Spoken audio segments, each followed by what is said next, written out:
कुछ दिन पहले देश की नई एजुकेशन पॉलिसी का ऐलान किया गया है। ये पॉलिसी 21वीं सदी के नौजवानों की सोच,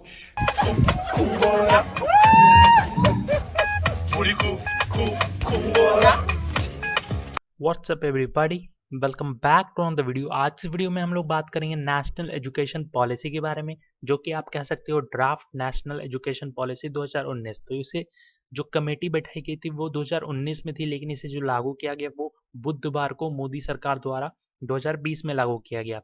नई शिक्षा नीति से बच्चों की स्कूलिंग से लेकर ग्रेजुएशन तक क्या क्या बदलेगा उसके बारे में बताऊंगा। एडुकेशन, इनकरेज, इनलाइटेन, जो मोदी सरकार की जो टैगलाइन है आपको बता दूं, नई शिक्षा नीति करे साकार, ज्ञान, योग्यता और रोजगार। तो ये एक अच्छी अपडेट है आप लोगों के लिए। लगभग 34 साल बाद ये नई शिक्षा नीति आई है। आप हमारे टेलीग्राम चैनल पे जाकर ज्वाइन कर सकते हो, लिंक डिस्क्रिप्शन में है। वीडियोस की अपडेट सबसे पहले आपको वहां पे मिल जाएगी।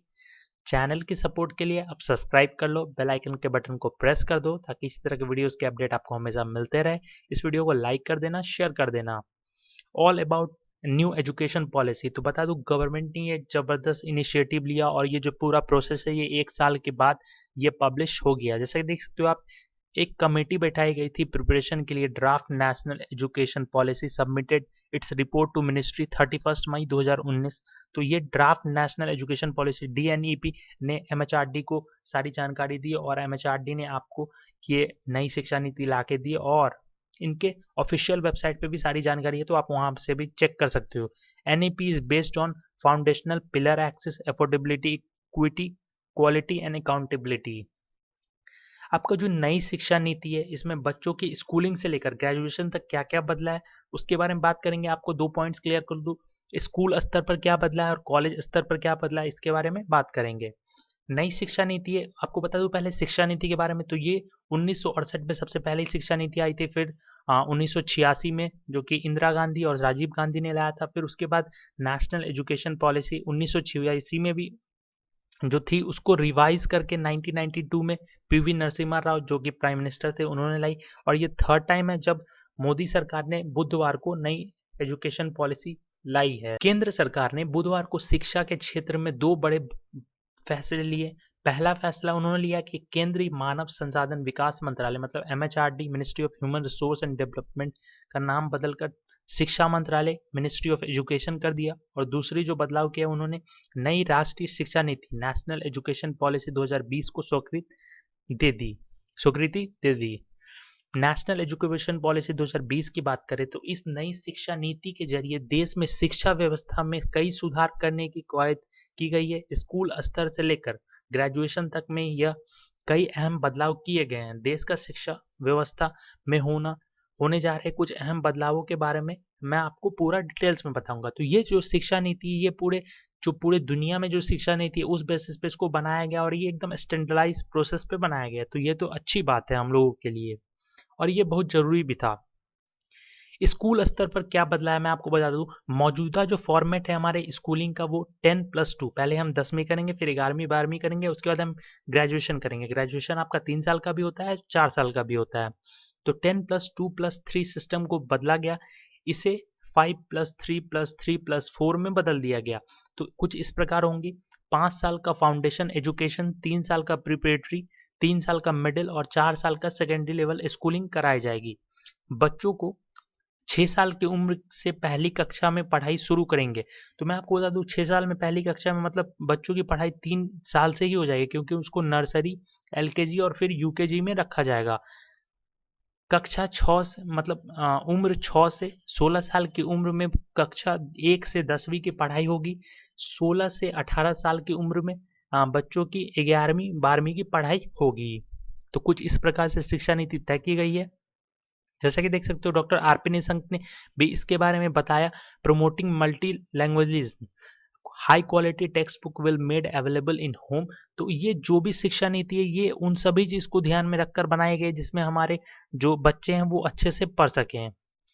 स्टूडेंट को सभी विषयों में 2 स्तर के विकल्प दिए जाएंगे। जैसे कि CBSE ने इस बार 10वीं में मैथ्स में दो लेवल का विकल्प दिया था, एक बेसिक और एक स्टैंडर्ड। तो ये दो लेवल के विकल्प होंगे जो बच्चे चुन पाएंगे अपनी मर्जी से।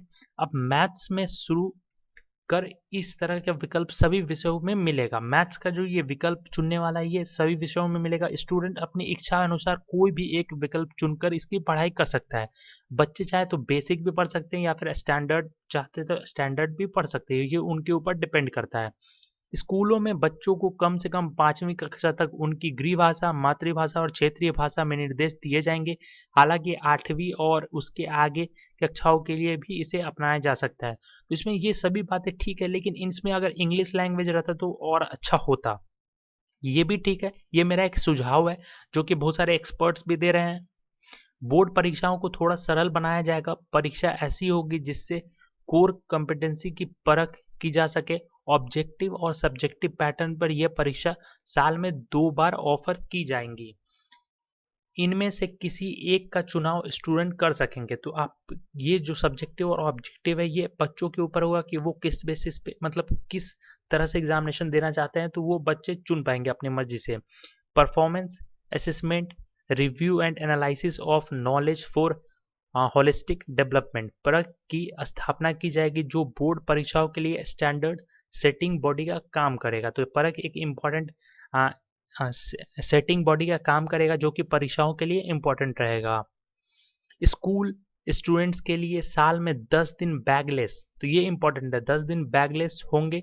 यानी इन 10 दिनों में उन्हें बैग में किताबों का बोझ लेकर स्कूल जाने की जरूरत नहीं होगी। इस दौरान उन्हें इनफॉर्मल इंटर्नशिप कराया जाएगा। अब इनफॉर्मल इंटर्नशिप क्या होता है तो मैं बता दूं आपको।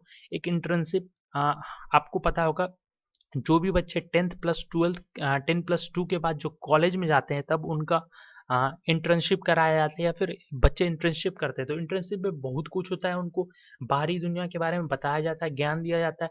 तो सबसे पहले तो मैं आपको बता दूं 10 दिन बैगलेस होगा। तो ये एक इंपॉर्टेंट बात है। 2 इमेज देख सकते हो जिसमें बच्चों के शरीर पे इतना ज़्यादा बोझ होता है कि उनको जरूरत पड़ती है कि कोई सपोर्ट करे, कोई उनका बैग उठा दे।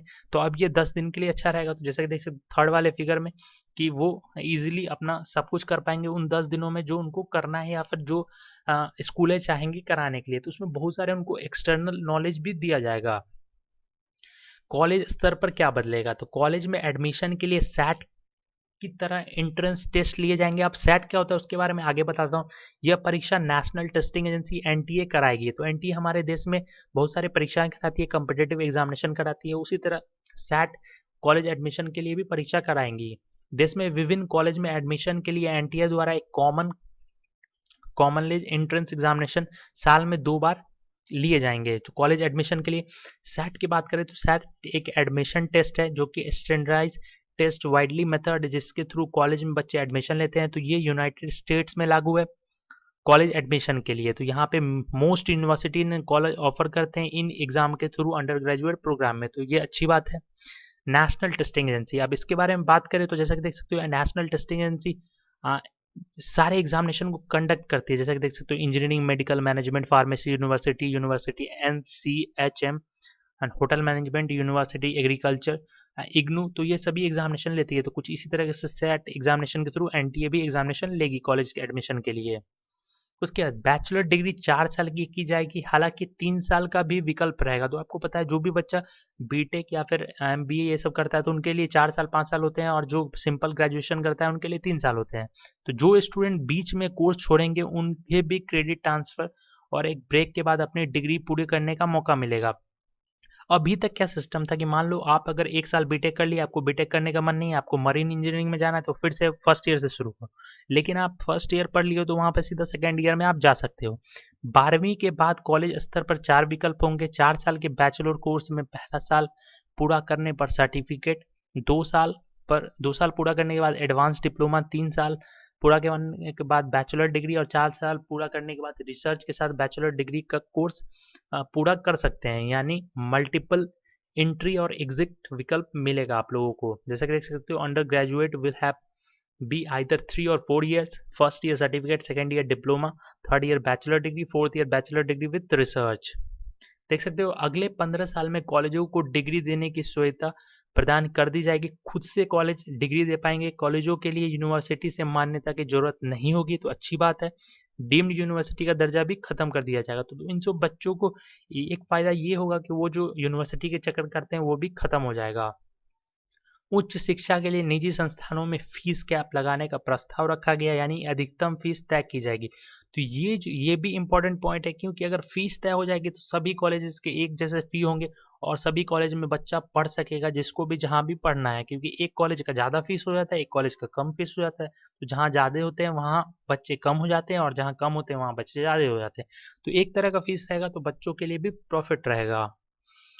विश्व की टॉप 100 यूनिवर्सिटी में से कुछ को भारत आने का प्रोत्साहन दिया जाएगा। शीर्ष भारतीय संस्थानों को वैश्विक बनाने का प्रयास हो रहा है। तो मैं आपको बता दूं, मैंने एक वीडियो बनाया था जिसका लिंक मैं डिस्क्रिप्शन में डाल दूंगा, आप उसे देख लेना। उसमें IOEM के बारे में चर्चा किया, इंस्टीट्यूट ऑफ इमेंस, जिसमें भारत 50 ऐसे कॉलेज यूनिवर्सिटीज बनाने की बात कर रहा है जहाँ पे वर्ल्ड क्लास इंफ्रास्ट्रक्चर होगा, जॉब एकदम तुरंत मिलेंगे, ऐसे ऐसे कोर्सेज वहाँ पे कराए जाएंगे जिससे जॉब इजिली बच्चों को मिल पाएगा। भारत में world class 20 institutes of eminence के निर्माण का मिशन 2040 तक सभी उच्च शिक्षण संस्थानों को मल्टी डिस्पेंसरी बनाया जाएगा। पाली प्रकृत प्रशिक्षण के लिए यूनिवर्सिटी कैंपसों में ही राष्ट्रीय स्थापित किए जाएंगे।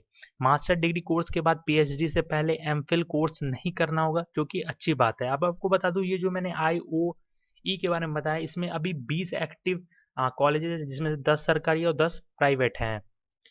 तो कुछ इस तरह की शिक्षा नीति है। So that's it for this video. उम्मीद है आपको वीडियो अच्छा लगा होगा। वीडियो अच्छा लगा तो जरूर से लाइक और शेयर कर देना। चैनल पे नए हो तो सब्सक्राइब करके बेल आइकन के बटन को प्रेस कर देना ताकि वीडियोस के अपडेट सबसे पहले आपको मिल सके। So thank you for watching. Thank you.